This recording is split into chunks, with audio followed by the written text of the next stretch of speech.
Bom dia a todos. Vou dar início então à aula sobre infertilidade conjugal, sobre esterilidade.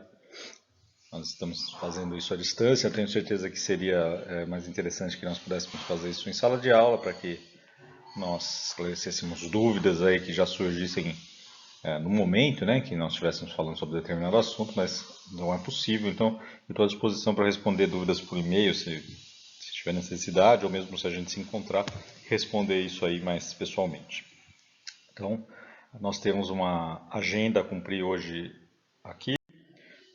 Nós vamos fazer uma introdução breve sobre esterilidade, infertilidade conjugal, causas de infertilidade, propedêutica básica em casos de infertilidade, como otimizar a fertilidade natural,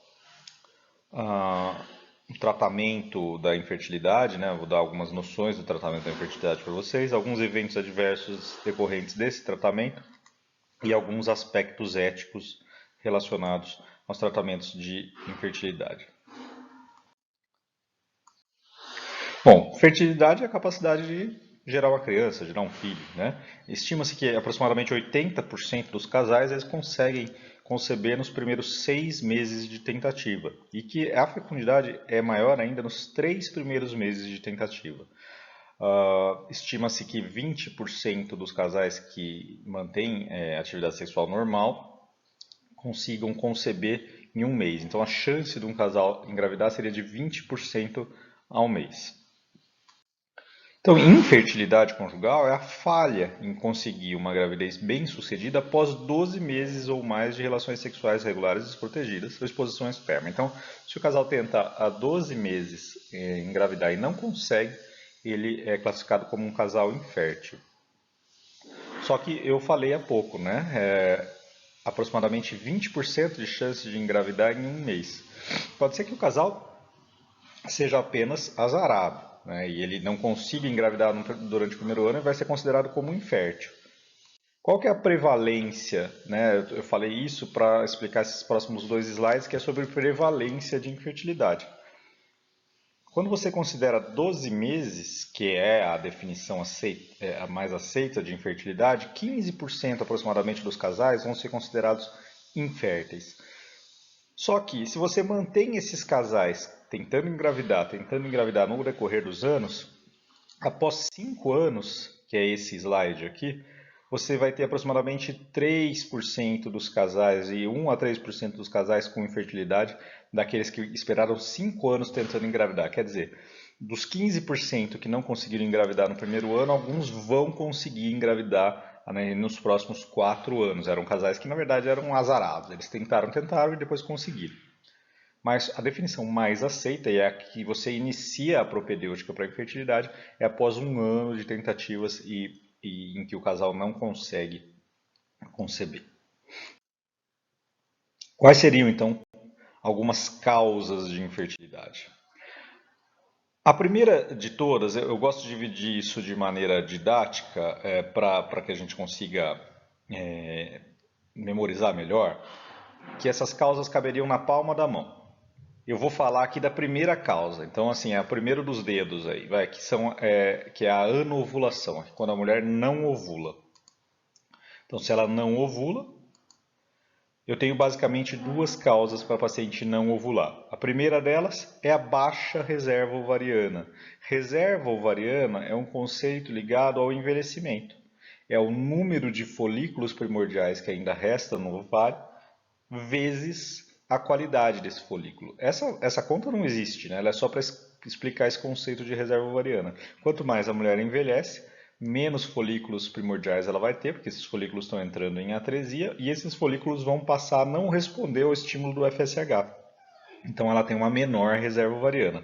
Outra causa de anovulação são as síndromes anovulatórias, aquele conjunto de condições clínicas, de doenças que podem evoluir com anovulação crônica. A mais conhecida delas, a que todo mundo lembra, é a síndrome dos ovários policísticos, mas outras doenças também podem evoluir com anovulação crônica, distúrbios da tireoide, hiperprolactinemia, hiperplasia adrenal congênita, tumores produtores de androgênios. Então essas condições podem evoluir com anovulação. Então, causas por uma paciente não ovular, ou é baixa reserva ovariana ou síndromes anovulatórias.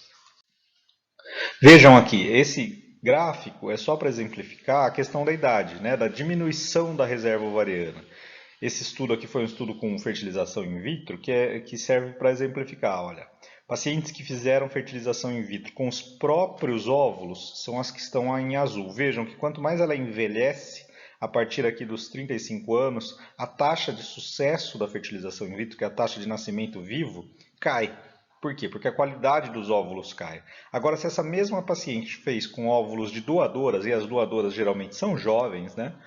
A taxa de sucesso da fertilização in vitro se mantém mesmo após os 45 anos, porque fez com um óvulo de doadora mais jovem. Então, o envelhecimento é uma causa de infertilidade. Por quê? Porque diminui a reserva ovariana.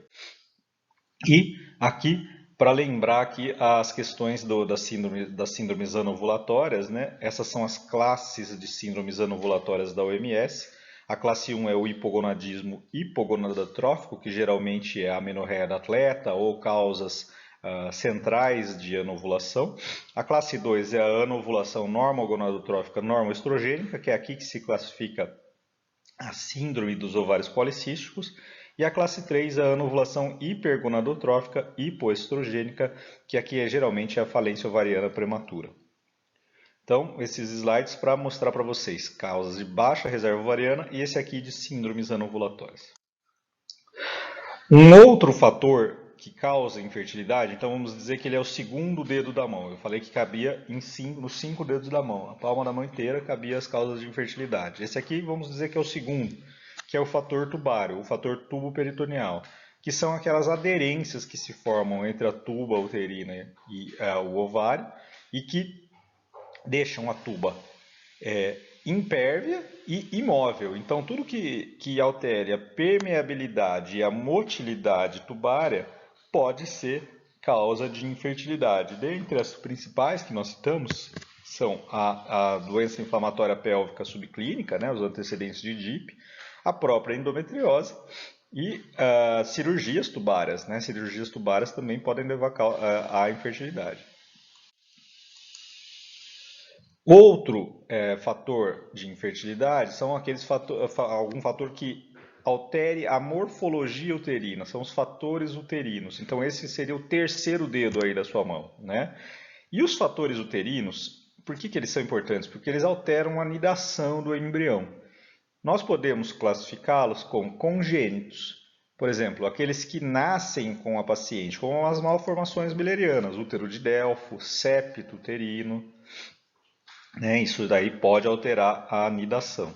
Ou adquiridos, como mioma submucoso, um pólipo, que ela não tinha quando nasceu e passa a desenvolver. Então, esses fatores uterinos alteram a capacidade de nidação do embrião. A endometriose também é um fator que pode causar infertilidade. Vejam, ela pode alterar só que a endometriose ela é difícil de classificar o porquê que ela causa infertilidade. O que a gente primeiro lembra é o fator tubo-peritoneal, porque a endometriose dá aderência. Como ela dá aderência, ela altera a permeabilidade e a motilidade tubária. Entretanto, não é só por causa disso. Vamos tentar enxergar aqui os possíveis efeitos da endometriose que levam à infertilidade. O primeiro deles é o que eu falei, ela altera a cavidade pélvica, ela traz aderências e diminui a motilidade e a permeabilidade tubária. Mas também a endometriose pode se desenvolver nos ovários, né? Vocês se recordam dos endometriomas. Os endometriomas eles podem ficar volumosos e podem diminuir a reserva ovariana. Ele ocupa todo o lugar dos folículos primordiais nos ovários e diminui a capacidade desses ovários a responder ao FSH. Além disso, o endométrio de uma paciente com infertilidade, o endométrio de uma paciente com endometriose, ele é resistente à progesterona. A progesterona não consegue exercer seus efeitos sobre o endométrio de uma paciente com endometriose. Portanto, esse endométrio não é capaz de ficar decidualizado e poder aí, isso impede que o embrião sofra anidação. Só que a principal causa da endometriose, a de infertilidade em caso de endometriose, pelo menos a meu ver, é que o líquido peritoneal de uma paciente com endometriose é extremamente inflamatório. E vocês sabem que a fertilização do óvulo pelo espermatozoide ela ocorre na ampola tubária. A ampola tubária, que é próxima à região fimbrial, ela é banhada por líquido peritoneal.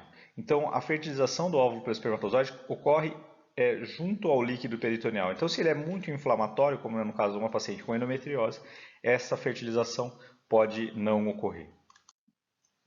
Uma outra causa de infertilidade é o fator masculino. Então, vejam aqui que eu já falei da endometriose como quarto fator, agora estou falando do fator masculino como um quinto fator de infertilidade. Né? Nós já preenchemos aí a nossa mão. O homem ele é o único responsável pela infertilidade em 20% dos casais inférteis. E entre 30% a 40% dos casais, o fator masculino tem alguma influência na infertilidade. E 80% dos homens inférteis têm o oligoasterospermia. Então tem que lembrar o homem como um fator de infertilidade. Ele também tem que ser investigado. Aqui, para ficar simples, assim é metade, metade. Metade pode ser algum fator masculino, metade pode ser algum fator feminino. E quando a gente não identifica, né, se eu não se eu não conseguir classificar a infertilidade nessas 5 causas que eu comentei anteriormente, ela é uma infertilidade sem causa aparente, que é quando eu investiguei e não consegui encontrar a causa da infertilidade. Infertilidade ou esterilidade sem causa aparente. Aproximadamente 30% dos casos podem ser classificados como infertilidade sem causa aparente. Ok? Então nós fizemos uma introdução, comentamos aqui um pouquinho sobre as causas da infertilidade. Agora nós vamos para a propedêutica, tá? Essa propedêutica, gente, aqui eu faço um porém, que essa propedêutica é a propedêutica básica e, a meu ver, mais racional para o casal infértil. Eu estou considerando que você aqui está no Sistema Único de Saúde.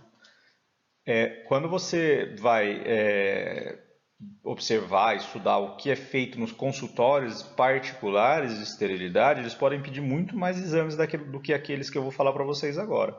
Mas essa propedêutica que eu vou comentar é uma propedêutica básica e direcionada para as possíveis causas de infertilidade.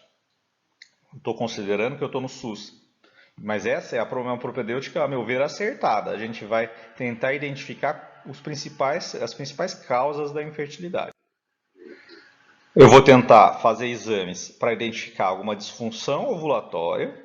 Eu vou tentar fazer exames para identificar fatores tubários. Eu vou tentar fazer exames para identificar fatores uterinos. E junto com esses dois aqui, vou identificar uma possível endometriose. E vou fazer exames para o fator masculino. Então, pensando em um primeiro momento na disfunção ovulatória. Eu primeiro preciso saber se essa paciente ovula ou não. Então vamos dividir aí em dois. Primeiro, vamos saber se ela ovula ou não. E depois, se ela não ovular, o porquê que ela não ovula. Como que eu faço para saber se uma paciente ovula ou não? Antes de tudo, vale lembrar que uma paciente que não usa anticoncepcionais orais ou anticoncepcionais hormonais combinados, se ela menstrua todo mês, ela ovula todo mês. Só menstrua todo mês quem ovula todo mês. Então, se uma mulher é jovem e menstrua todo mês, eu sei que ela ovula. E, teoricamente, eu não precisaria nem fazer exames complementares para saber causas de anovulação. Eu já sei que ela ovula. Se ela é jovem, né, se ela tem aí menos do que 25, 27 anos e se menstrua todo mês, ela ovula todo mês. Então, a maioria das mulheres que ovulam, elas têm ciclos menstruais regulares e previsíveis, intervalos de 25 a 35 dias com fluxo normal. Claro, algum grau de variação intermenstrual é normal, mas queria que vocês tivessem aí claro na cabeça que se ela está menstruando regularmente, ela ovula regularmente. Vejam aqui um ciclo considerado como normal nesse gráfico de cima, o dia 1 da menstruação, aí passam-se 24 a 38 dias, ela apresenta outro ciclo menstrual. Os ciclos de característica anovulatória, geralmente, vocês se recordam lá das aulas de anovulação crônica, são ciclos longos. A paciente menstrua, esse aqui é o primeiro dia da menstruação, passam-se ali 24 a 38 dias e ela só vai menstruar depois de mais tempo, né? Geralmente menstrua 1 mês sim, 3 meses não, 1 mês sim, 4 meses não, 1 mês sim, 5 meses não. São ciclos de característica anovulatória. Então, até agora eu havia falado para vocês características clínicas do ciclo menstrual que nos definem se a paciente ovula ou não. Dá para também usar exames laboratoriais para saber se a paciente ovulou. Um deles é a dosagem de progesterona. Vocês sabem que quando a paciente ovula, ela se forma um corpo lúteo no ovário, e é o corpo lúteo que produz a progesterona. Então, a progesterona é uma medida confiável de ovulação se realizada no momento certo do ciclo, que é 7 dias antes da próxima menstruação, ou 7 dias aí após o D14 do ciclo, geralmente entre o D20 e o D24 do ciclo. Níveis maiores do que 3 nanogramas por mililitro indicam ciclos ovulatórios. Limiares maiores do que 10 às vezes são usados para evidenciar a qualidade da fase lútea, mas não são muito confiáveis devido à grande variação diária e geralmente não são usados clinicamente. Mas só para lembrar que a progesterona é uma forma laboratorial de tentar saber se essa paciente está ovulando ou não. Mas, se ela já apresenta ciclos de muito longos, né, ciclos de características anovulatórias, isso por si já é um fator que nos diz que essa paciente está fazendo ciclos anovulatórios. Uma outra forma de tentar se evidenciar a ovulação é a mensuração do pico de LH. Existem kits na farmácia que são, por exemplo, você tem teste de gravidez na farmácia, né? O teste do beta-HCG, vocês já devem ter feito aí no pronto atendimento, o beta-HCG é aquela fitinha urinária, né? Existe fita urinária também para identificar o LH. São kits comerciais que podem identificar o pico de LH na urina. Então isso é uma evidência indireta da ovulação. A paciente fica fazendo essa fita urinária durante alguns dias, ali entre o 10º e 14º dia do ciclo, para tentar identificar o dia em que está tendo o pico de LH e possivelmente a ovulação. A gente sabe que 36 horas depois do pico de LH geralmente ocorre a ovulação. Ele auxilia na definição do período de maior fertilidade, só que a acurácia pode variar entre os testes, resultando em falsos positivos ou falsos negativos. Geralmente, os testes de LH não são utilizados para você garantir ou não de que uma paciente está ovulando. Eles podem ser utilizados posteriormente para otimizar a fertilidade natural que a gente vai ver em aula. Gente, para identificar ou não se uma paciente ovula, a melhor forma é a história clínica. Menstrua todo mês, regularmente, ovula todo mês. Se não está menstruando regularmente todo mês, ou seja, se ela está fazendo ciclos longos, menstrua 1 mês sim, 3 meses não, 1 mês sim, 4 meses não, isso por si já basta para definir um ciclo como ano ovulatório. Uma outra forma seria a avaliação da temperatura basal, né? Você fazer uma curva de temperatura basal, porque a partir da ovulação há uma mudança no padrão de temperatura basal. Isso é muito difícil de ser feito. Tá? Esse teste não consegue prever a ovulação com segurança, não é mais utilizado como método de documentação de ovulação em mulheres inférteis. Então, é mais a história clínica da característica do ciclo menstrual. Não usar curva de temperatura basal. Uma última forma de tentar identificar um ciclo como ovulatório ou não seria a biópsia de endométrio, onde o endométrio proliferativo, durante a primeira fase do ciclo, a fase folicular, se transformaria num endométrio secretor após a ovulação e a ação da progesterona. Por muito tempo foi considerado como padrão ouro para o diagnóstico de ovulação e qualidade de fase lútea, só que alguns estudos recentes, a biópsia de endométrio ela tem pouca acurácia e precisão, não consegue distinguir entre mulheres férteis e inférteis. Não é mais recomendado para avaliar a função ovulatória, a gente só faz para identificar mulheres suspeitas de patologia endometrial, de câncer de endométrio. Então a biópsia de endométrio a gente também não usa mais para identificar a ovulação. O que a gente usa basicamente é a história clínica para avaliar ciclos menstruais de padrão anovulatório. O ultrassom transvaginal também poderia ser utilizado para evidenciar o crescimento folicular. Você seguiria a paciente durante alguns dias na fase folicular precoce e identificaria que um folículo ele ficou dominante, né? Aqui seria no começo do ciclo, e aqui próximo à ovulação, um folículo dominante pré-ovulatório. Só que isso aqui tem muita dificuldade logística, gente. Tá? A gente só reserva para os pacientes em que métodos mais simples falharam ou quando a gente já vai fazer um controle de indução da ovulação. Então, também não utilizamos ultrassonografia para avaliar se ela ovula ou não. O que a gente usa, mais uma vez, é a história clínica de ciclos regulares ou irregulares. Ok, então nós falamos aí sobre ciclos regulares como principal preditor de ovulação e ciclos de padrão ovulatório, ou seja, aquele ciclo de padrão longo, né? Menstrua um mês sim, 2 meses não, um mês sim, 4 meses não, como a melhor forma de se predizer que uma paciente ovula ou não. E quais seriam, então, relembrando aí das causas de anovulação? Por que uma paciente não ovula? Eu já sei que ela não está ovulando. Por que será que ela não está ovulando? Como eu havia falado anteriormente, a fertilidade diminui com o passar dos anos. Aí entra o conceito de reserva ovariana, que é o potencial reprodutivo como uma função do número e da qualidade dos oócitos remanescentes no ovário. Como eu faço e em quem eu devo avaliar a reserva ovariana? A reserva ovariana, a gente vai avaliá-la através de exames laboratoriais em mulheres com idade maior do que 35 anos, naquelas com histórico familiar de menopausa precoce, aquelas que têm um ovário único, cirurgia ovariana anterior, que fizeram quimioterapia, radioterapia pélvica, naquelas que apresentam infertilidade sem causa aparente, naquelas que tiveram pobre resposta ao estímulo com gonadotrofinas, naquelas que já fizeram algum tipo de tratamento para infertilidade e naquelas que vão usar terapias de reprodução assistida, principalmente fertilização in vitro. Se uma paciente é jovem, ou seja, tem menos aí do que 30 anos e ela menstrua regularmente, ela ovula e eu não preciso fazer avaliação de reserva ovariana. Como eu posso avaliar a reserva ovariana? Eu posso dosar o FSH, basicamente o FSH, e o estradiol pode me dar uma outra pista também. Eles são dosados entre o segundo e o quinto dias do ciclo menstrual. Valores altos de FSH, 10 a 20 unidades, associados a pobre resposta ovariana.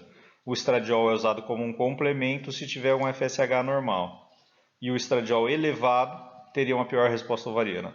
Isso aqui eu sei que não deve estar tão claro para vocês agora. A gente tem que lembrar do que começa a ocorrer quando a mulher vai começar a ter uma baixa da reserva ovariana.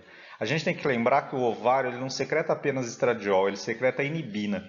E é a inibina o primeiro hormônio que começa a ter alteração quando a paciente envelhece. O FSH hipofisário estimula o ovário, que produz estradiol e inibina. Quando a paciente começa a envelhecer, a inibina começa a ser menos secretada. O estradiol continua normal, só que a inibina começa a ser menos secretada.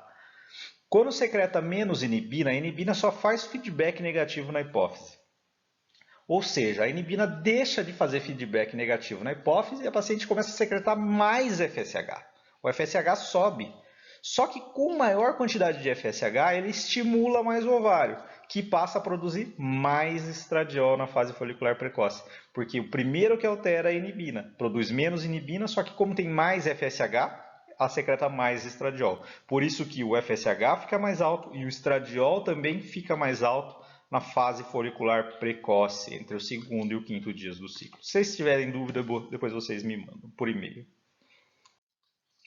Uma outra forma de se avaliar a reserva ovariana é através da contagem de folículos antrais, que é a soma dos folículos antrais dos dois ovários durante a fase folicular precoce. O folículo antral é aquele pequeno cisto, medido entre 2 e 10 milímetros no maior diâmetro bidimensional do ovário. São esses folículos, são essas bolinhas pretas aqui no ovário. Se tiver uma contagem baixa de folículos antrais, que está entre 3 e 10, a reserva ovariana pode estar diminuída. E essa paciente vai ter uma pior resposta à indução ovariana, menor chance de conseguir a gravidez. Quer dizer, ela está com o ovário já mais velho. Né? Então, a contagem de folículos antrais também é uma forma de se avaliar a reserva ovariana. Um outro exame laboratorial que pode ser utilizado para avaliar a reserva ovariana é o tal do AMH, um hormônio antimileriano. O hormônio antimileriano ele é produzido pelos folículos primordiais, primários, secundários no ovário, antes deles serem recrutados pelo FSH. O AMH ele apresenta algumas vantagens à utilização do FSH. Essa tabela aqui explica para vocês essas vantagens. Eu não vou me estender muito no AMH porque ele não é disponível no SUS e ele é um exame caro de ser feito. Então, nós não utilizamos no Sistema Único de Saúde. O FSH pode ser utilizado, o FSH e o estradiol, como o principal exame para se aferir reserva ovariana. O hormônio antimileriano apresenta algumas vantagens, mas ele ainda não faz parte da nossa realidade. Aqui são os valores de AMH que identificariam uma paciente com baixa reserva ovariana, mas não acredito que vocês tenham que saber esses valores de cor. Se eu até agora havia falado sobre formas de avaliar reserva ovariana. Se a paciente tiver uma reserva ovariana normal, mas não ovula, ela pode ter, na verdade, uma síndrome anovulatória, uma doença que está cursando com anovulação. Quais são as doenças que podem cursar com anovulação, gente? Algumas delas, né? Essa é uma aula inteira na ginecologia endócrina. Eu posso ter uma paciente com um distúrbio tiroidiano, posso ter uma paciente com uma hiperprolactinemia, posso ter uma paciente com uma hiperplasia adrenal congênita, uma paciente com uma amenorreia da atleta, posso ter uma paciente com um tumor produtor de androgênio, ou se eu avaliei tudo e não encontro nada, eu posso ter uma paciente com síndrome dos ovários policísticos, se ela tiver 2 daqueles 3 critérios de Rotterdam. Então, para pacientes com ciclos irregulares, que sugerem a anovulação, eu posso fazer a dosagem desses hormônios, o FSH para avaliar a reserva ovariana e para avaliar uma possível amenorreia, uma amenorreia da atleta, né? Uma amenorreia hipotalâmica. Avalio a prolactina para identificar a hiperprolactinemia, o TSH para avaliar as doenças da tireoide como causas de anovulação, o estradiol para ajudar na avaliação da reserva ovariana, testosterona total. A testosterona total ela é importante porque me diz aí se a paciente pode ter algum tumor produtor de androgênio, e a 17-hidroxiprogesterona para avaliar se ela não tem uma hiperplasia adrenal congênita de forma tardia. A ultrassonografia transvaginal também é o exame necessário porque ela vai me identificar um dos 3 critérios de Rotterdam, que é para avaliação de síndrome dos ovários policísticos. Eu não vou ficar me estendendo em síndrome de ovários policísticos, pois esse é motivo aí de uma outra aula também na ginecologia. Ok, então até esse presente momento nós avaliamos causas ovulatórias de infertilidade, tanto baixa reserva ovariana quanto doenças anovulatórias.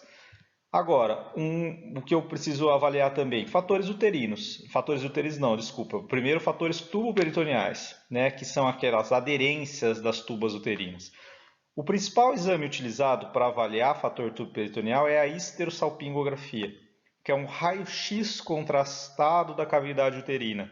Vejam, o colo uterino é cateterizado e é injetado dentro da cavidade uterina uma substância radiopaca. Vejam, a substância pode ficar retida no corno uterino e não passar pela tuba uterina. Ou ela pode passar pela tuba uterina e ficar represada nas fibras uterinas. Então essa aqui é a histerosalpingografia, que serve para identificar se a tuba está pérvia e se ela está móvel. Vejam aqui ela está impérvia. Então entre o 7º e o 11º dia do ciclo, na ausência de sinais de infecção pélvica.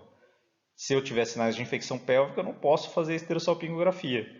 Outra coisa, se eu tiver já uma hidrossalpinge identificada a ultrassonografia numa paciente, eu também não devo fazer histerosalpingografia, porque ela tem mais risco de ter um abscesso tubo-peritoneal. Abscesso tubo-ovariano. Então, a histerosalpingografia consegue documentar a obstrução tubária, ela tem um valor preditivo positivo de 38%, valor preditivo negativo de 94%. O fato de você injetar uma substância por si pode ajudar a desobstrução da tuba. Então ela pode oferecer algum benefício terapêutico. Então a esterossalpingografia é como primeiro exame para avaliar fator tubo peritoneal. Uma evolução da esterossalpingografia é a esterossonossalpingografia, onde você injeta pelo colo do útero uma substância que é ecogênica à ecografia e você consegue, ao invés de fazer uma radiografia da pelve, você consegue fazer isso por ultrassonografia. Através da ultrassonografia você consegue identificar essa substância passando pela tuba uterina e caindo na cavidade peritoneal. Então a esterossonossalpingografia, só que ela não está disponível também no Sistema Único de Saúde. O que está disponível no Sistema Único de Saúde é a esterossalpingografia. A esterossonossalpingografia teria uma sensibilidade de 92% e uma especificidade de 95% para diagnóstico de fator tubário. Em pacientes que têm esterossalpingografia alterada, você pode prosseguir com a propedêutica e fazer a laparoscopia. Na laparoscopia, você injeta o azul de metileno e consegue fazer o exame de cromotubagem. Então, cromotubagem com azul de metileno ou índigo carmim. Veja, você identifica aqui o azul de metileno caindo na cavidade pélvica. Essa paciente teria uma cromotubagem positiva. Na esterossalpingografia, nós chamamos aquele sinal, né, de que o contraste caiu na cavidade pélvica como sinal de Coté positivo ou Coté negativo, quando não há quando o contraste não consegue atravessar a tuba uterina, não consegue percorrer toda a tuba e escorrer pela cavidade pélvica. A laparoscopia ela pode identificar e corrigir doenças como a fimose fimbrial, aderências peritubárias, que podem não ser identificadas com métodos menos invasivos. E para identificar anomalias uterinas, como anomalias de desenvolvimento, né, malformações millerianas adquiridas como pólipos, ou mesmo iatrogênicas, como a síndrome de Asherman, né, pós-curetagem uterina, formação de sinéquias uterinas. Qual exame que me ajuda a avaliar anomalias uterinas? O ultrassom transvaginal. Ele é a forma mais fácil, aí, ultrassom transvaginal. Ele tem boa acessibilidade, ele é útil para diagnosticar miomas, diagnosticar espessamento endometrial. A esterossonografia, que é quando você injeta soro fisiológico através do colo uterino e consegue distender a cavidade uterina. Então, ultrassonografia transvaginal após instilação de solução salina. Também tem um alto valor preditivo positivo para a detecção de patologia endometrial, também um exame bem interessante de ser feito. Mas o principal deles, o mais acessível, é a ultrassonografia transvaginal, que dá uma boa noção já de alguma anomalia uterina que pode estar prejudicando aí a capacidade da paciente engravidar. A esterossalpingografia como avaliação de anomalia uterina também pode ser utilizada. Vejam, você pode identificar possivelmente um mioma, né? Uma esterossalpingografia define o tamanho e o formato da cavidade uterina. Só que a sensibilidade e o valor preditivo positivo são relativamente baixos para detectar pólipos e mesmo mioma submucosa. Então, a esterossalpingografia a gente reserva mais para avaliar fator tubo peritoneal. Para avaliar anomalia uterina, a gente usa a ultrassonografia transvaginal. Se eu tiver alguma alteração à ultrassonografia transvaginal, eu posso prosseguir a minha propedêutica com a esteroscopia, que é um método definitivo para diagnóstico e tratamento das patologias intrauterinas, né? Nós entramos com uma ótica na cavidade uterina e aí identificamos alguma patologia como um mioma ou um pólipo, geralmente reservado para pacientes com alteração em exames menos invasivos, como a ultrassonografia transvaginal, a esterosonografia ou a esterossalpingografia. Um teste que era usado previamente, mas que atualmente não é mais feito, é o teste pós-coito. É um teste subjetivo, pouco reprodutível, inconveniente, né? E raramente muda a conduta e não prediz infertilidade. Então ele não é mais recomendado para avaliação de infertilidade. Então isso aqui é só história. Nós não usamos mais o teste pós-coito.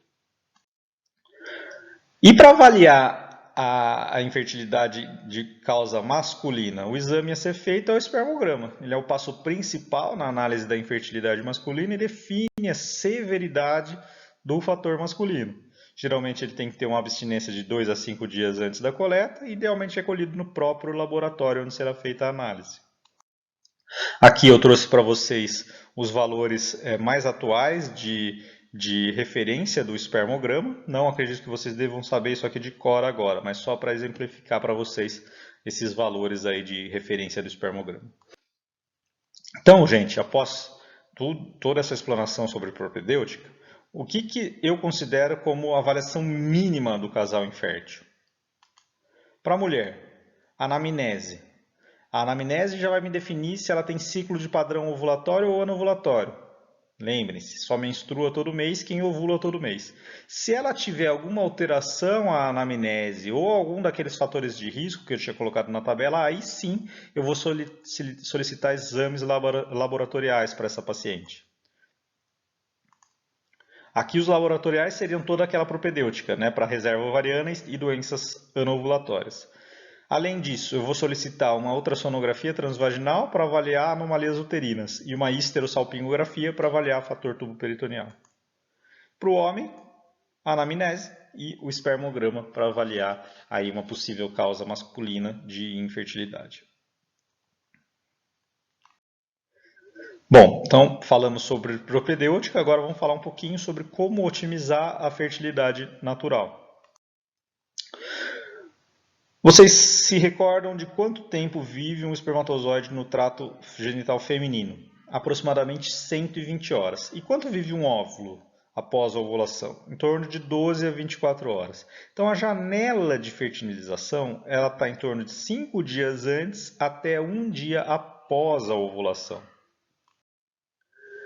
Vejam aqui um gráfico que mostra a probabilidade de gravidez em uma única relação de acordo com o dia do ciclo menstrual. Então vejam que a maior chance de engravidar não é no dia da ovulação, é um dia antes da ovulação.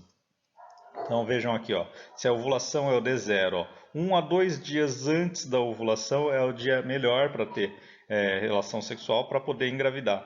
Então depois que você poderia falar assim, ó, é difícil prever o dia exato da ovulação. O ideal é aumentar a frequência, né, de relações logo após o término da menstruação, a cada 1 a 2 dias. Então essa seria a melhor forma de fazer isso. Porque se você falar assim, eu vou usar aqueles kits de LH, né, aqueles kits preditores de ovulação. Assim que você detectar o pico de LH, já não é mais o dia tão ideal para ter, né, a atividade sexual, porque a chance maior de engravidar é 1 a 2 dias antes da ovulação. Então esses kits preditores de LH. Um outro fator que pode ajudar em otimizar a fertilidade natural é a identificação do fluido, né? Do fluido que sai pelo colo do útero. Quando a paciente é capaz de identificar que a secreção vaginal é aquele fluido claro, filante, também há uma maior probabilidade de concepção. E orientar hábitos de vida, né, gente?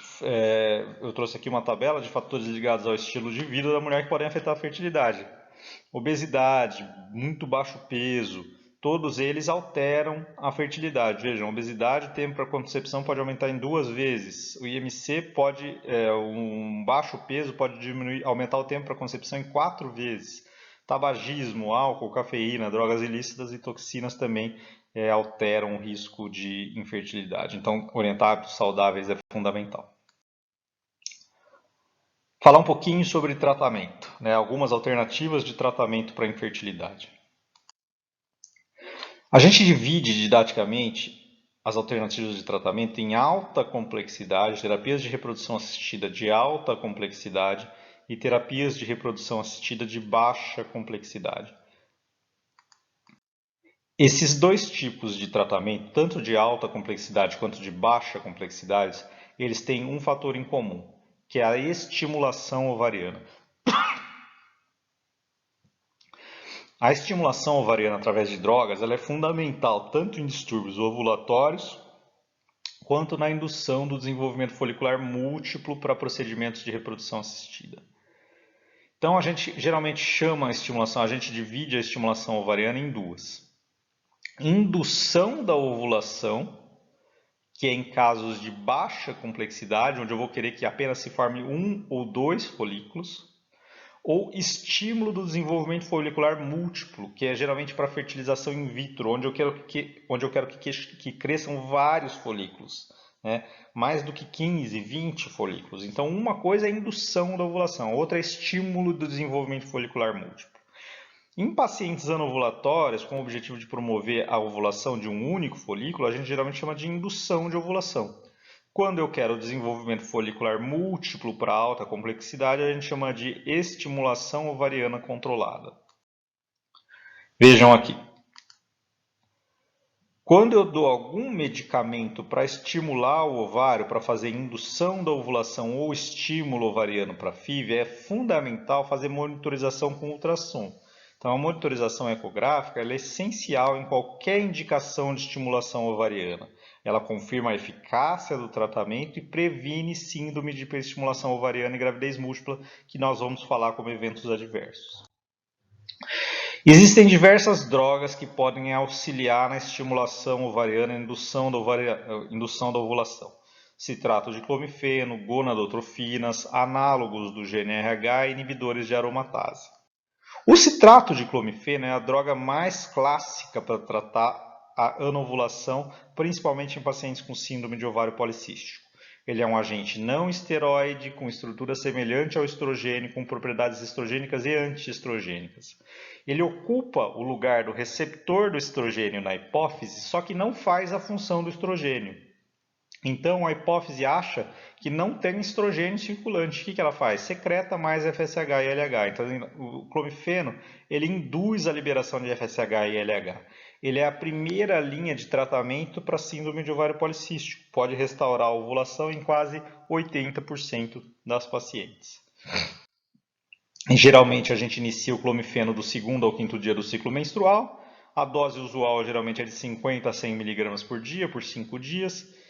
Raramente o clomifeno provoca hiperestimulação ovariana, exceto quando você não controla por ultrassom. Então, se você não controlar por ultrassom, aí sim você pode ter um estímulo ovariano maior do que o desejado. Mas se você faz esse controle, isso é muito raro.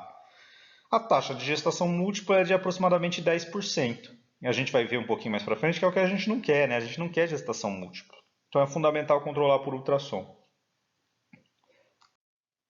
As gonadotrofinas são o FSH e o LH. O FSH ele tem papel preponderante nos protocolos de estimulação ovariana controlada para alta complexidade. Então, e o LH ele tem um papel um pouco controverso. Geralmente ele não é muito utilizado. Você tem diversas formulações de gonadotrofinas, gente. Eu não vou ficar cobrando detalhes sobre isso de vocês em prova, nada. Não acho que é o momento de vocês saberem detalhes de gonadotrofinas. Você pode ter gonadotrofina obtida da urina da mulher menopausada, que é o HMG. Você pode ter FSH e LH recombinante. E você pode utilizar também o HCG, que o HCG é uma molécula muito parecida com o LH e você usa para desencadear a ovulação. Então, as gonadotrofinas, se você tem um universo aí de gonadotrofinas que pode ser utilizados. Eu não vou cobrar disso vocês em prova, só vocês saberem que existem para ser utilizadas e se forem fazer esse tipo de especialização vão aí aprender a utilizá-las. Os análogos de GnRH, os agonistas e antagonistas, são utilizados para prevenir o pico precoce de LH em um ciclo de FIV. O estradiol aumenta com a estimulação folicular, ele pode desencadear um pico prematuro de LH, pode fazer com que a paciente ovule antes do desejado em ciclos de FIV. Isso aqui eu não vou cobrar de vocês, é para vocês terem uma noção de que eles podem ser utilizados também. Os agonistas, eles ajudam a gente a controlar melhor o ciclo, ele dessensibiliza a hipófise e ele faz com que a hipófise fique congelada para que você, o médico, controle o ciclo através dos hormônios exógenos. Então, basicamente, eles servem para isso. Não devo cobrar isso de vocês em prova. Os inibidores de aromatase, que são drogas que inibem a conversão dos androgênios em estradiol, como eles inibem essa conversão, o estradiol cai.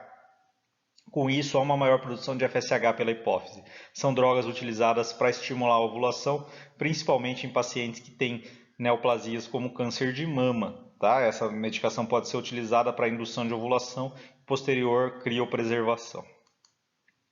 Então, diminuição dos níveis circulantes de estradiol aumenta a liberação do FSH pela hipófise e estimula a ovulação. Apenas na estimulação ovariana com o objetivo de preservar a fertilidade em pacientes com câncer de mama.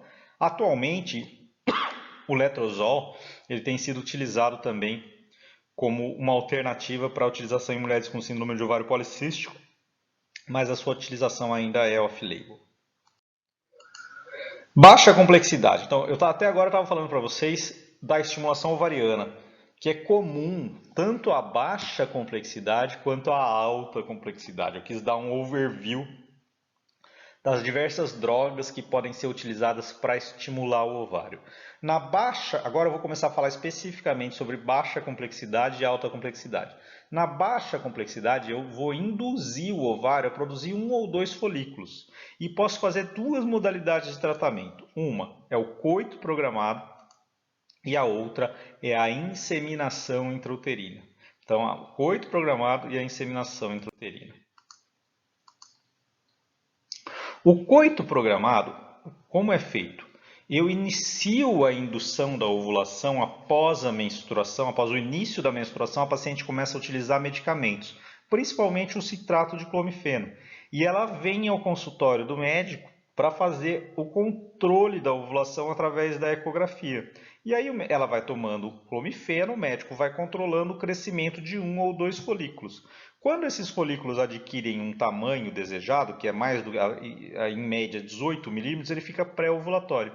E aí o médico orienta essa paciente que ela vai estar aí numa época boa para ter relação sexual. Ela pode ter relação dia sim, dia não, e fazer o coito programado, porque daí a paciente está certa de que está numa fase pré-ovulatória.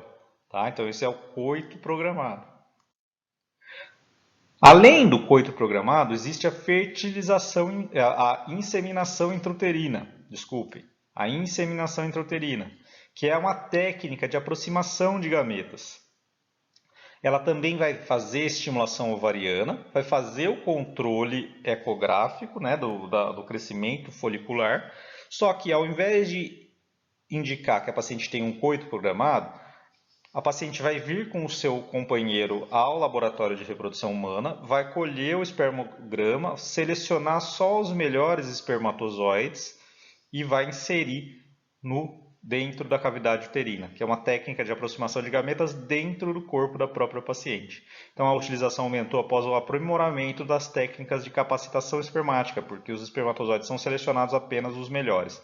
E é mais acessível que a fertilização in vitro, é um procedimento relativamente barato, a inseminação intrauterina.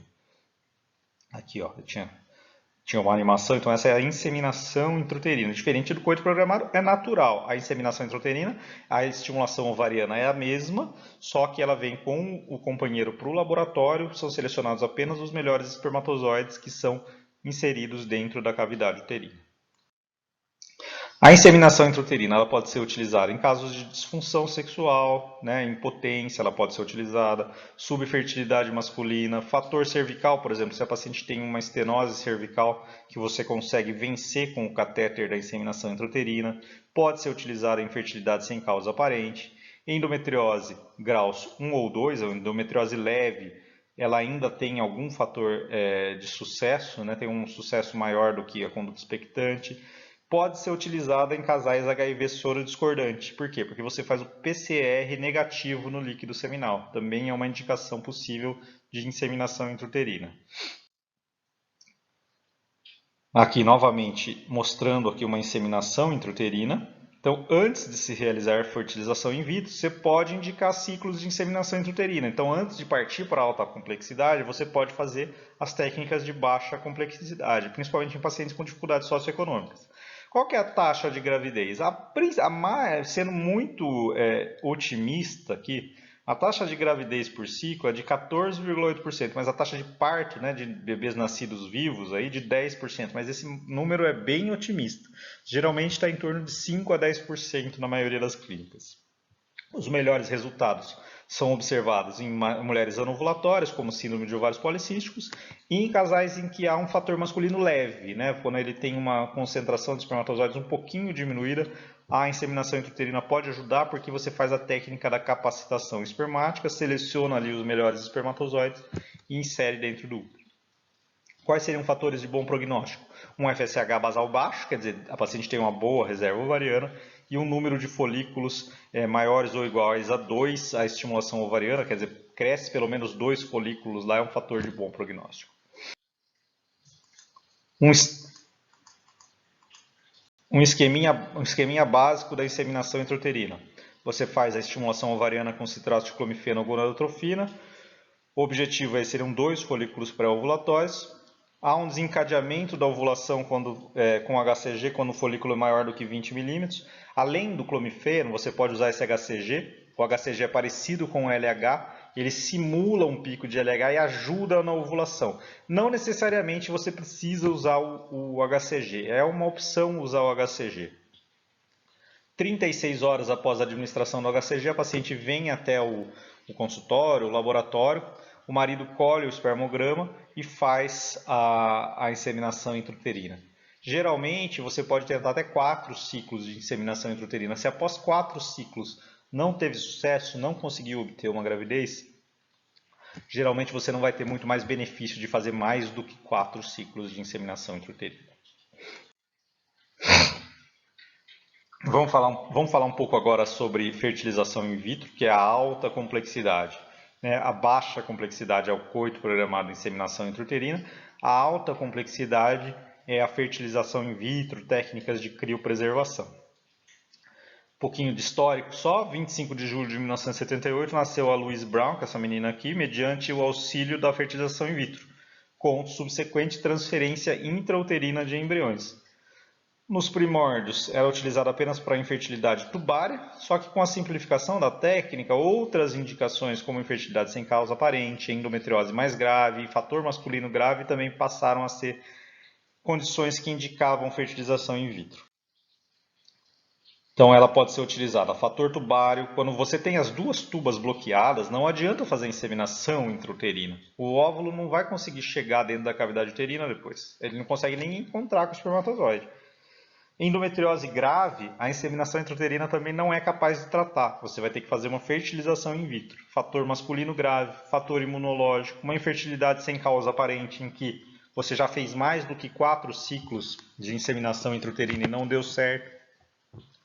Ou mesmo para preservar a fertilidade através de criopreservação, que a gente vai ver um pouquinho mais para frente. Na fertilização in vitro, você não vai fazer a técnica de aproximação de gametas dentro do corpo da paciente, que é como eu tinha falado na inseminação intrauterina. O que você vai fazer é a aproximação dos gametas dentro do laboratório. Então, no primeiro momento você faz o estímulo ovariano, só que daí não é mais para crescer 1 ou 2 folículos, é para crescer 15, 20 folículos primordiais. Depois que eles crescem e ficam pré-ovulatórios, você aspira individualmente cada folículo por meio de agulhas especiais que são adaptadas ao transdutor transvaginal. Essa aspiração é feita 34 a 36 horas após a injeção do HCG. O ultrassom transvaginal é um método preferencial, apresenta poucas complicações, discreta hemorragia vaginal quando faz a punção do fundo de saco. Infecção pélvica, hemorragias extra ou intraperitoneais são incomuns. É muito raro ter complicação da punção do fundo de saco. Então, a paciente estimulou o ovário, aí ao invés de fazer a coleta do sêmen em inseminação intrauterina, você punciona o ovário através do fundo de saco, aspira o líquido folicular e nesse líquido folicular vem o óvulo. Depois que você aspirou o óvulo através do fundo de saco, aspirou o líquido folicular, esse óvulo vem para a placa no laboratório e é aqui que é feita a inseminação. Você coloca os espermatozoides ao lado dos óvulos na placa no laboratório. Eles sofrem um período de incubação, é formado o embrião e posteriormente esse embrião é transferido para dentro do útero. A partir do 3º a 5º dia do desenvolvimento do embrião, ele é transferido para dentro do útero. Okay? Então aspira o óvulo, insemina na placa dentro do laboratório, passa por um período de incubação e esse embrião posteriormente é transferido para dentro do útero. Então a inseminação intrauterina, a gente transfere o espermatozoide para dentro do útero. Na FIV não, o que é transferido já é o embrião formado.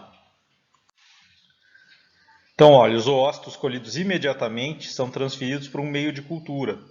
Após 4 a 6 horas, eles são inseminados com 100 a 150 mil espermatozoides móveis por ml. A fertilização é verificada através da análise dos pronúcleos, formações elípticas e simétricas são esses pronúcleos. A verificação dos pronúcleos ocorre após 18 horas da inseminação dos oócitos. Eu não vou cobrar esses números de vocês, é só para vocês entenderem o processo. Esse que eu havia falado até agora, em que você coloca os espermatozoides ao lado dos óvulos dentro da placa no laboratório e espera que um espermatozoide fecunde o óvulo naturalmente, é chamado de FIV clássica, fertilização in vitro clássica. Existem alguns casos em que a quantidade de espermatozoides é muito baixa, você não tem o número de espermatozoides necessários para colocá-los ao lado dos óvulos e esperar que haja fecundação natural. Para esses casos, você pode abrir mão de outra técnica, que é a injeção intracitoplasmática de espermatozoides, ou ICSI, que é aquela foto clássica dos procedimentos de fertilização assistida. Vejam aqui o óvulo, uma microagulha que injeta um espermatozoide dentro do óvulo, que é a ICSI. Vejam aqui, ó, o esquema e a foto real. Na ICSI, o biólogo escolheu um espermatozoide e inseriu dentro do óvulo. Então, quais são indicações de ICSI? Falha em fertilização in vitro anterior, oligoastenospermia, azospermia obstrutiva, quer dizer, vejam, fatores masculinos graves, fibrose intensa do epidídimo, azospermia não obstrutiva. Você pode utilizar para fertilizar ócitos criopreservados, porque eles já vão ter danos à sua estrutura exterior e pode ser utilizado a ICSI, ela vai ter uma melhor taxa de sucesso. Ou quando você vai fazer um diagnóstico genético pré-implantação, essa técnica é mais indicada. Só que há um questionamento, né, porque a ICSI tem sido cada vez mais utilizada, porque suas taxas de sucesso são maiores. Só que há um questionamento ético, porque há ausência de seleção natural do espermatozoide. Na FIV clássica, você colocou 100, 150 mil espermatozoides, um deles foi capaz de fertilizar o ócito. Então há uma certa seleção natural. Na ICSI não, ele é escolhido pelo biólogo. Então há um maior risco de alterações cromossômicas, que pode ser ainda maior em homens com azospermia não obstrutiva. Homens com azospermia não obstrutiva podem ter alterações de cariótipo. Então, o risco de alterações congênitas ele é maior em ICSI do que com FIV. Então, a ICSI tem que ser realizada com uma indicação precisa, né, de ICSI. Não para todos os casos, o que pode ser observado é que às vezes as clínicas têm utilizado ICSI e muitas vezes sem indicação, porque a ICSI, a taxa de sucesso vai ser maior, só que a seleção natural pode não ocorrer. Vejam aqui um esqueminha, né, da transferência dos embriões. Entre o D3 e o D5 desenvolvimento embrionário, esses embriões são transferidos para dentro do útero com auxílio de ecografia. Vejam aqui o embrião sendo transferido. Qual que é a taxa de sucesso da fertilização in vitro? Eu havia falado para vocês que da inseminação intrauterina era de 10%, sendo otimista, por ciclo de tentativa.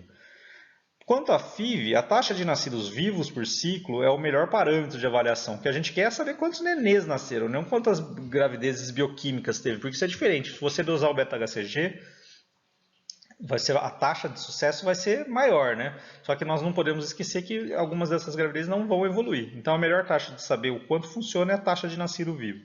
As taxas de nascido vivo, elas variam entre 20% e 40% e dependem muito da idade da mulher, porque depende da idade da mulher a qualidade do embrião. Em pacientes jovens, a taxa de sucesso pode chegar a 40% a 50% por ciclo de fertilização in vitro.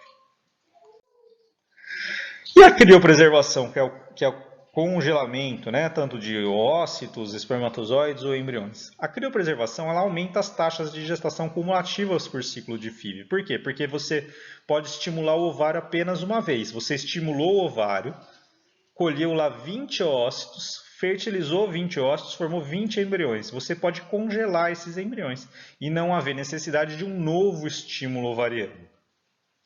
A criopreservação de espermatozoides também é possível manter a fertilidade do homem. Também é possível criopreservar ócitos, porque há uma preservação da fertilidade de mulheres com certos tipos de câncer, ou mesmo aquelas mulheres que não desejam gravidez em determinada fase da vida, podem criopreservar os seus oócitos enquanto eles são jovens.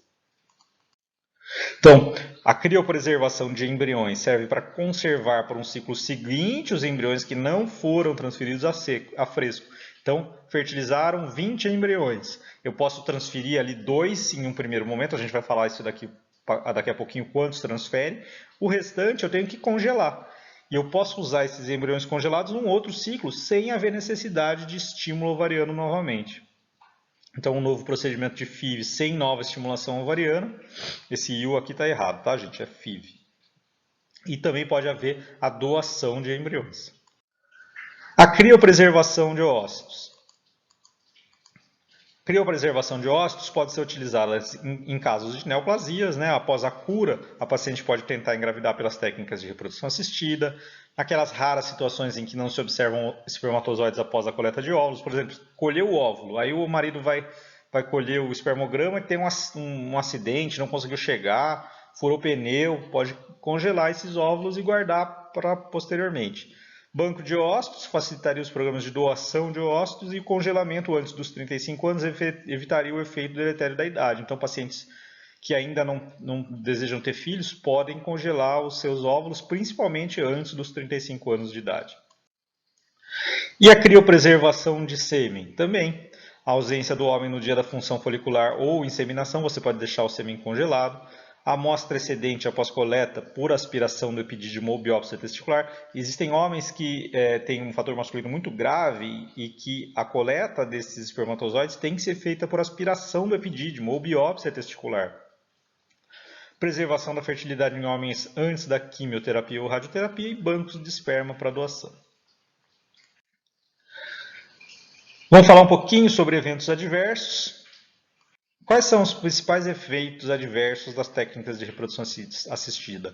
Basicamente dois: gravidez múltipla e hiperestimulação ovariana.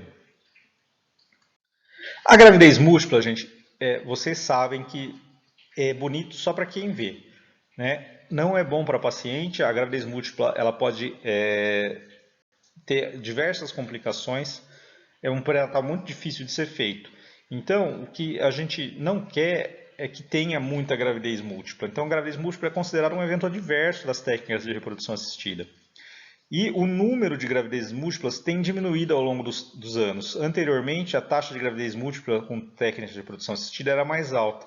Atualmente, como nós identificamos que isso é uma consequência não desejada das técnicas de reprodução assistida, isso tem diminuído.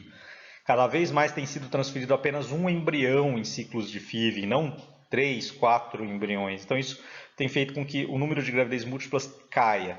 Isso também é importante reconhecer naqueles casos em que a paciente vai fazer uma técnica de reprodução assistida de baixa complexidade. Talvez vocês já tenham ouvido falar de pacientes que vão no consultório do ginecologista e o ginecologista dá lá um Clomid, que é o citrato de clomifeno para a paciente tomar. É importantíssimo que se faça o controle ecográfico dessas pacientes que tomam o Clomid. Apesar de ser uma técnica de baixa complexidade, se você não acompanhar o crescimento folicular em paciente que toma o Clomid, o clomifeno, essa paciente pode desenvolver 3, 4, 5 folículos e pode ter uma gravidez múltipla indesejada. Então é muito importante fazer o controle ecográfico. Então algumas técnicas, o controle ecográfico, por exemplo, quando o paciente tem mais do que 4 folículos em desenvolvimento, mesmo num ciclo de baixa complexidade, como uma inseminação intrauterina, nós cancelamos o ciclo. Nós não fazemos a inseminação intrauterina pelo risco da gravidez múltipla. Então, isso é um evento adverso que tem diminuído com essas medidas de cautela que têm sido adotadas. A síndrome de hiperestimulação ovariana ocorre principalmente em ciclos de fertilização in vitro, quando você estimula o crescimento de diversos folículos, mais do que 15, 20 folículos. É muito rara em casos de inseminação intrauterina. A fisiopatologia não é completamente esclarecida, mas o que eu posso dizer para vocês é que ela tem muito a ver com o estradiol. Como crescem muitos folículos ao mesmo tempo, o que os folículos produzem basicamente? Estradiol. Os folículos produzem muito estradiol. O estradiol aumenta a permeabilidade capilar. Como ele aumenta a permeabilidade capilar, a paciente tem uma tendência ao edema, ao inchaço. Então essa paciente vai ficar edemaciada, e pode, em casos graves, ter derrame pleural, ascite, tá? Geralmente ocorre após a administração de HCG em um ciclo estimulado de FIV. Tem aumento do volume ovariano, da permeabilidade vascular, com perda da fração proteica do compartimento intravascular. A paciente incha.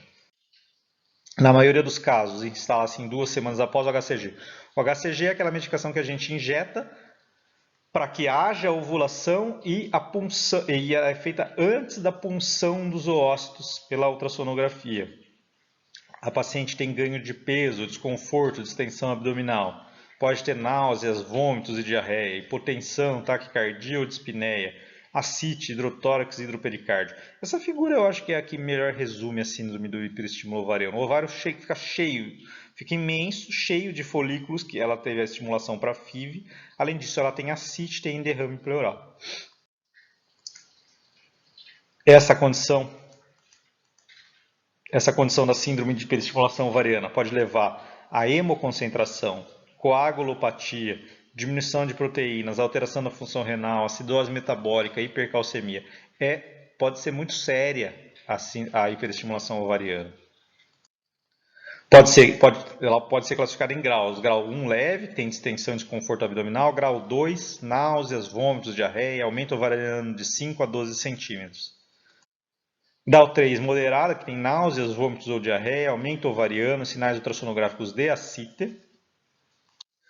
No grau 4 e 5, que são graves. Tem tudo isso que eu já falei, mas tem dispneia, hidrotórax, pode ter hemoconcentração, coagulopatia, alteração da função renal, pode ter eventos tromboembólicos, né, em casos graves. Esses casos podem ficar internados em UTI e a paciente pode até morrer por causa de hiperestímulo ovariano. Falar um pouquinho sobre aspectos éticos, gente, a gente está terminando aqui. O que rege atualmente os aspectos éticos das terapias de reprodução assistidas é essa norma do Conselho Federal de Medicina de número 2168 de 2017. Trouxe alguns aspectos aqui que são interessantes para vocês, eu acho, alguns dos temas que essa resolução trata. Por exemplo, a idade máxima das candidatas à gestação de reprodução assistida é de 50 anos. As exceções a esse limite serão aceitas baseadas em critérios técnicos e científicos fundamentados pelo médico responsável quanto à ausência de comorbidades da mulher e após esclarecimento ao candidato quanto aos riscos envolvidos para a paciente e para o seu descendente eventualmente gerados a partir da intervenção respeitando-se a autonomia da paciente. Ou seja, se for bem... se o médico tiver alguma característica da paciente, ele pode até fazer após os 50 anos. Né? Então, as exceções a esse limite serão aceitas, baseadas em critérios técnicos. As técnicas de reprodução assistidas elas não devem ser aplicadas com a intenção de selecionar o sexo ou qualquer outra característica biológica do futuro filho, exceto quando se trata de evitar doenças ligadas ao sexo do filho que venha a nascer.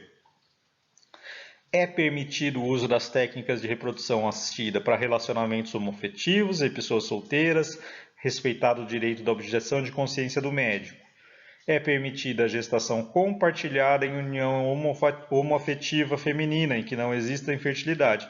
Considera-se gestação compartilhada a situação em que o embrião obtido a partir da fecundação do óvulo de uma mulher é transferido para o útero de sua parceira. Então isso é previsto nessa resolução do CFM. O número máximo dos embriões a serem transferidos para o útero da receptora não pode ser superior a 4. Você não pode transferir mais do que 4 embriões. As recomendações são de que mulheres com até 35 anos seja transferido até 2 embriões, mulheres entre 36 e 39 anos até 3 embriões, mulheres com entre 40 e 50 anos até 4 embriões. Nas situações de doação de óvulos e embriões, considera-se a idade da doadora no momento da coleta de óvulos. Em caso de gravidez múltipla, decorrente do uso de técnicas de reprodução assistida, é proibida a utilização de procedimentos que visem a redução embrionária. Ou seja, não pode fazer nada para diminuir o número de embriões depois que eles já estão dentro do útero. É permitida a doação voluntária de gametas, bem como a situação da doação compartilhada de oócitos. Esse aqui é importante para vocês. O número total de embriões gerados em laboratório será comunicado aos pacientes para que decidam quantos embriões serão transferidos a fresco. No momento da criopreservação, os pacientes devem manifestar sua vontade por escrito quanto ao destino a ser dado aos embriões criopreservados em caso de divórcio ou dissolução da união estável, doenças graves ou falecimento de um deles ou de ambos e quando desejam doá-los. Os embriões que vão ficar criopreservados, eles vão ficar no mínimo por 3 anos criopreservados. Depois de 3 anos, eles poderão ser descartados se esta for a vontade expressa dos pacientes. Os embriões criopreservados e abandonados por 3 anos ou mais poderão ser descartados. Embrião abandonado é aquele em que os responsáveis descumpriram o contrato pré-estabelecido e não foram localizados pela clínica. As clínicas podem usar técnicas de reprodução assistidas para criar uma situação identificada como gestação de substituição, né, que é a barriga de aluguel aí, conhecida, né, mas não pode, útero de substituição. Desde que exista um problema médico que impeça ou contraindique a gestação da doadora genética em união homoafetiva ou pessoa solteira. Então, a cedente temporária do útero deve pertencer à família de um dos parceiros em parentesco consanguíneo até o 4º grau, 1º grau, 2º grau, 3º grau, 4º grau. Demais casos estão sujeitos à autorização do CRM. Por isso que não chama barriga de aluguel. É conhecido, mas não pode. A cessão temporária do útero não poderá ter caráter lucrativo ou comercial. Então está bem claro na resolução do CFM. Termo de compromisso entre o paciente e a cedente temporária do útero, estabelecendo claramente a questão da filiação da criança. É permitida a reprodução assistida pós-mortem, desde que haja autorização prévia específica do falecido para o uso do material biológico criopreservado de acordo com a legislação vigente. Gente, no Brasil, até a presente data, não tem legislação específica a respeito da reprodução assistida, não tem lei sobre isso. Então, tramitam no Congresso Nacional há anos diversos projetos a respeito do assunto, mas nenhum deles chegou ao termo. Então, o que gere atualmente é a resolução do CFM 21618/2017. Existem vários artigos nessa resolução, eu trouxe alguns aqui que achei que fossem interessantes para vocês, mas é só pesquisar se quiser ler mais sobre isso. Eu não devo cobrar isso de vocês na aula, é só para que vocês tivessem uma noção sobre essa resolução. Meu e-mail está aqui.